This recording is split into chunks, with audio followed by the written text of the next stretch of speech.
Hello everyone, this is Defense Politics Asia, and this is a quick update over the situation at the Zaporizhzhia front. This is Zaporizhzhia, and this is the Zaporizhzhia front, which is cut into three parts: the Kayamsky sector, Orikhiv sector, and the Huyaipole sector. So this is the three cities that this front line is named after.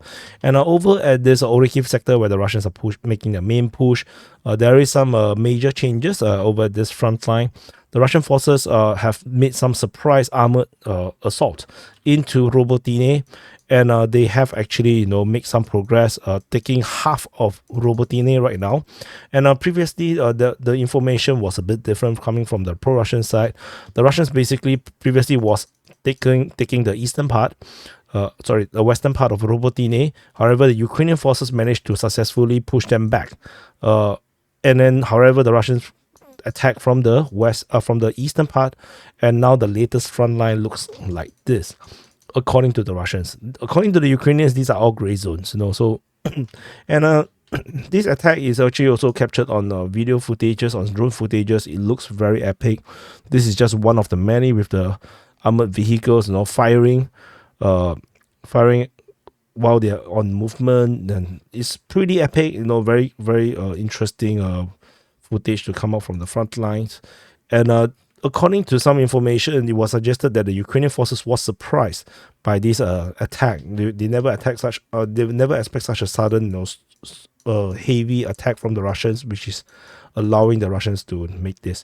And in reaction to this breakthrough, or this changing situation, the Ukrainian forces did do all this counter attack, and on top of that, they actually conducted remote mining. So they remote mined three different locations, in the north of Robotyne, in the north of Novoprokopivka, as well as on the northwestern part of Verbove. So they actually do remote mining. So remote mining actually means that they actually launch an artillery shell that actually explode and actually drop shells, drop mines all over the place through cartridges. And if you look at the location of this, and the Russians are actually making this push, it is conceivable that the Ukrainians are now covering their retreat. So the mining over at the southern part of Novoprokopivka is going to stop Russian reinforcement into Robotyne. They are trying to block this. They're trying to block the Russians from putting on more reinforcement into Robotyne. Because you need more troops in order to double down and make a breakthrough. And to prevent the Russians from storming out of Robotyne, they actually do the mining over in the northern part to block the Russians from making this breakthrough into the north, because I think the Ukrainians wouldn't be ready to hold a major attack in this northern area. And with this other one over at this eastern part of Robotyne, because this area here, there is this major road coming from Verbove. There is this road coming from Verbove all the way to Robotyne.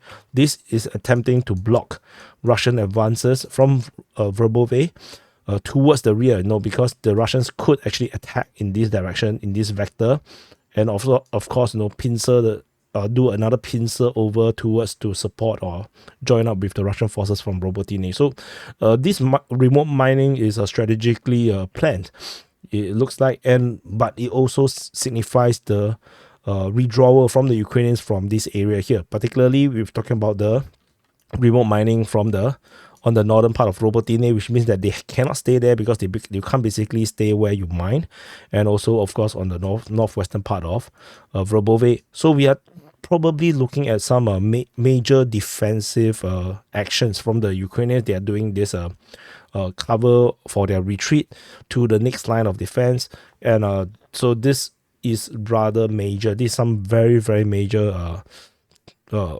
changes in terms of this front line. And we are from if this is accurate, this information coming from the Russian side is accurate, we might actually see the capture of Robotyne within the next 2 to 3 days, and the collapse of the entire salient by the end of this week, by within a week time. So this is very, very major changes over this area here.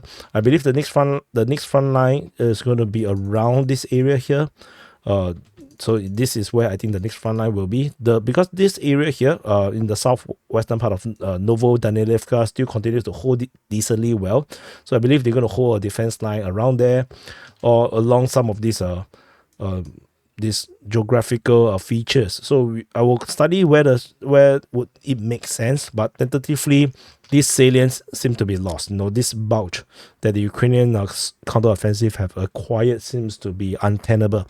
And this mining also comes along with the Ukrainian previous mining at Shebaki as well as Piatikaki. I forgot to change this. This is Piatikaki.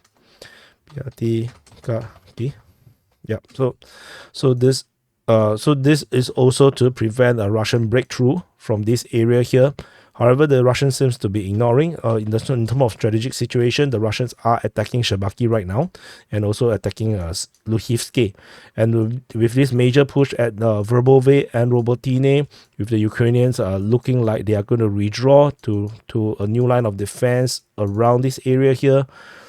Yeah, the Russians are definitely putting a lot of pressure on the Ukrainians. So anyway, this is the strategic situation over at the Zaporizhzhia front, and there's nothing over at the Huyaipole sector. Do press the like button, subscribe, and I'll see you guys in the next update.